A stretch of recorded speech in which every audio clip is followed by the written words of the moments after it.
शिरकत कर रही हैं। और मैं चाहूँगी कि आप 2 शब्द बोलो। महिलाओं को वास्तव में समाजवादी पार्टी गठबंधन, इंडिया गठबंधन बहुत सम्मान देता है। तो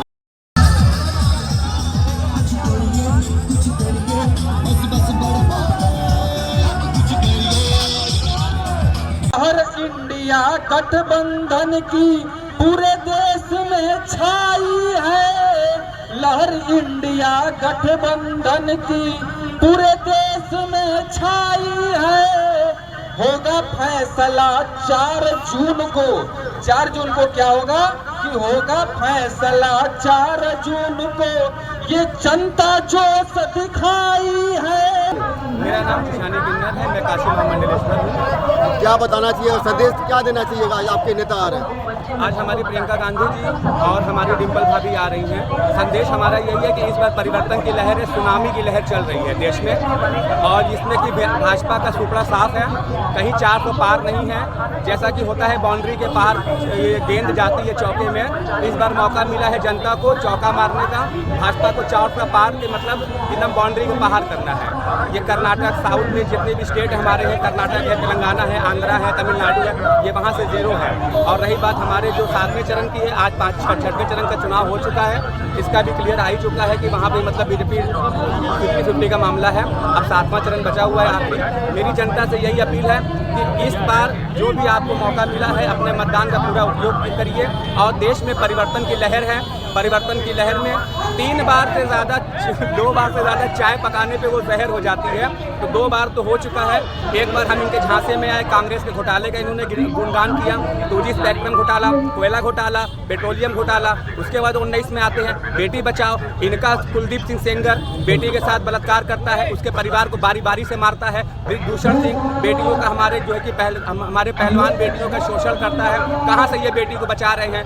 कलम से लेकर दवाई से लेकर खाने पीने की चीज़ पे टैक्स लगा है। कहाँ से आप बेटी को पढ़ाओगे? ना तो ये बेटी को पढ़ा रहे हैं, ना बेटी को बचा रहे हैं। ये भाजपा जो है आज टोटल भारतीय जुमला पार्टी बन के रह गई है।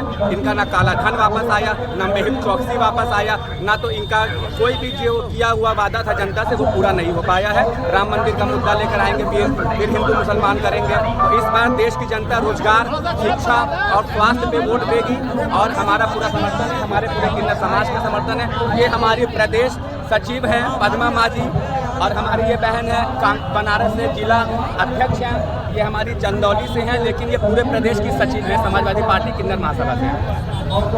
धन्यवाद। इंडिया गठबंधन जिंदाबाद। सदस्य राज्य में देश सचिव आपके नेता का काशी आगमन है, क्या संदेश देना चाहिएगा आप? हमारे नेता आदरणीय अजय राय जी यहाँ के सांसद का चुनाव जो लड़ रहे हैं, और उनका लगातार संदेश यही है कि सर्वे संतु निरामया सर्वे भद्राणि पश्यन्तु मां कश्चित् दुःखं भवेत्। इसी संस्कृति को लेकर के उन्होंने कांग्रेस पार्टी में भी काम किया है, और वही काम यहाँ सांसद बन के करना चाहते हैं। किसी भी प्रकार का जो सांप्रदायिक भावना को भड़काना या जिसका पुरस्कारों को और ताकत देना, ये उनकी खूबी नहीं है। उनकी खूबी है कि सभी सुखी हों, सभी निरोगी हों, और सभी को न्याय मिले। तो न्याय का हक मिलने तक हम लोग लड़ते रहेंगे उनके नेतृत्व में, और मुझे पूरा यकीन है कि ये बनारस की जनता अपने नेता को अवश्य चुनेगी, और पंजे पर बटन दबाकर उनको निश्चित रूप से विजय कराएंगे। परिचय बताओ अपनी। मेरा नाम अभिषेक यादव, मैं समाजवादी छात्र सभा का उपाध्यक्ष हूँ, BHU इकाई का। 2024 इलेक्शन में क्या कहना चाहेंगे आप? 2024 इलेक्शन में युवा परेशान है मोदी जी से, और छात्र, नौजवान, किसान सब परेशान है, महिलाएं भी परेशान है। इन्होंने जो जुमला दे के 2 करोड़ रोजगार 15 लाख सबके खाते में आएंगे, और किसानों की आय दोगुनी होगी, किसानों की हाय दोगुनी हो गई है, इस कारण सब परेशान है। इस बार ये इनको 400 पार नहीं 400 हार होगी, और ये समुद्र पार जाएंगे।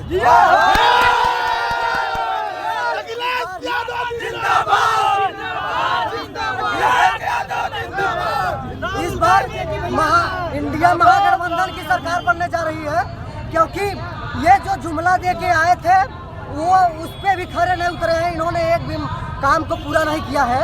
ये सिर्फ भाषणों में ज्ञान देते हैं। इनका मुद्दा आप इनकी भाषण को सुनेंगे तो मछली पे बात करेंगे, ये बात करेंगे हिंदू और मुसलमान पे। इनके भाषण में ना तो ये मंदिर मस्जिद पे सिर्फ बात करेंगे, ना तो नौकरी की बात करेंगे, ना तो रोजगार की बात करेंगे, ना तो किसान की आय दोगुनी की बात करेंगे, ना तो भाई और बहनों महंगाई दूर करने की कोई स्ट्रेटजी नहीं है इनके पास। ये पूरा क्या कहते हैं कि सिर्फ अडानी और अंबानी के लिए काम करते हैं। ये देश को सिर्फ गुमराह कर रहे हैं 4 साल के लिए। और समझिए कि ये अग्निवीर योजना लेके आए हैं। ये प्रधानमंत्री बनेंगे 5 साल के लिए और ये सांसद बनेंगे 5 साल के लिए। हम अग्निवीर बनेंगे 4 साल के लिए। ये कहाँ इस बार ये मोदी जी यहाँ से भी हारने वाले हैं। यहाँ से बनारस से अजय राय जीतने वाले हैं। और हम स्वास्थ्य मुद्दा की बात करते हैं। यहीं पे डॉक्टर ओम शंकर सर 14 दिनों से बीते 15 दिन आज हो गए, 15 दिनों से वो भूख हड़ताल पे हैं, लेकिन उनकी बात नहीं सुनी जा रही है क्योंकि वो आम जनता की बात कर रहे हैं, मरीजों की बात कर रहे हैं।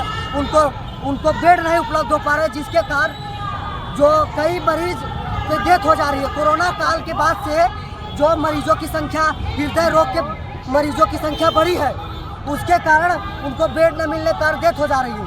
उसी की मांग कर रहे हैं, लेकिन ये उस मांग को सुन नहीं रहे हैं। और मोदी जी 3 बार अभी तक आ चुके हैं उनके बीच में, हाँ, लेकिन वो कुलपति से मिल सकते हैं, उनके पास टाइम है, लेकिन वो यहाँ कार्डियोलॉजिस्ट के जो हेड हैं उनसे मिलने की भी समय नहीं निकाल पा रहे, 10 मिनट समय भी नहीं निकाल पा रहे। तो इस बार उनकी हार होने वाली है। बताइए, 2024 चुनाव चल रहा है, आपके नेता का आगमन हो रहा है, क्या संदेश देना चाहेंगे? यही संदेश देना चाहेंगे, हमारे नेता का आगमन इसलिए ये सिर्फ संघर्ष की लड़ाई है, ये संविधान बचाने की लड़ाई है, इसलिए ये रैली हो रही है, इसलिए ये रैली की जा रही है। ये बेरोजगारों की आवाज़, गरीबों की आवाज़, छात्रों की आवाज़ उठाने की रैली है। उन अग्निवीरों की आवाज़ जिनको 4 साल के लिए बोला जाता है कि जाइए और अपनी जान की बाजी लगाइए अपने परिवार को छोड़ के, उन सब की लड़ाई है जो हमारे, और जो लोकतंत्र को बचाने की लड़ाई। जितना झूठ ये भाजपा सरकार ने बोला है, सबको झूठ को पर्दाफाश कर देगी जनता। ये जनता लड़ाई लड़ रही है, जनता का चुनाव, और जनता मुंह तोड़ जवाब देगी। काशी की जनता, उत्तर प्रदेश की जनता और पूरे देश की जनता। 4 तारीख को सरकार बदलने जा रही है, क्रांतिकारी एकदम सरकार आने वाली है, और पूरे देश में, एकदम पूरे देश में भाजपा की जो सरकार है, सबका झूठ, सब पर्दाफाश होने जा रहा है। जितना झूठ और जितना फरेब इन्होंने फैलाया है, और सिर्फ धर्म और जाति के नाम पे लोगों को बांटा है और झूठ बोला है, केवल झूठ बोला, सबका पर्दाफाश करने जा रहे हैं। क्या 400 पार होगा? बिल्कुल नहीं। 400 पार के बाद जो 143 बची है ना, ये सिर्फ उसकी बात कर रहे हैं। 400 पार उसके बाद की बात कर रही है। 400 तो कभी इनके ये बस सपना देख रहे थे, वो झूठ जुमला है। 400 के बाद जो 143 बची है, उस 400 पार की बात कर रही है।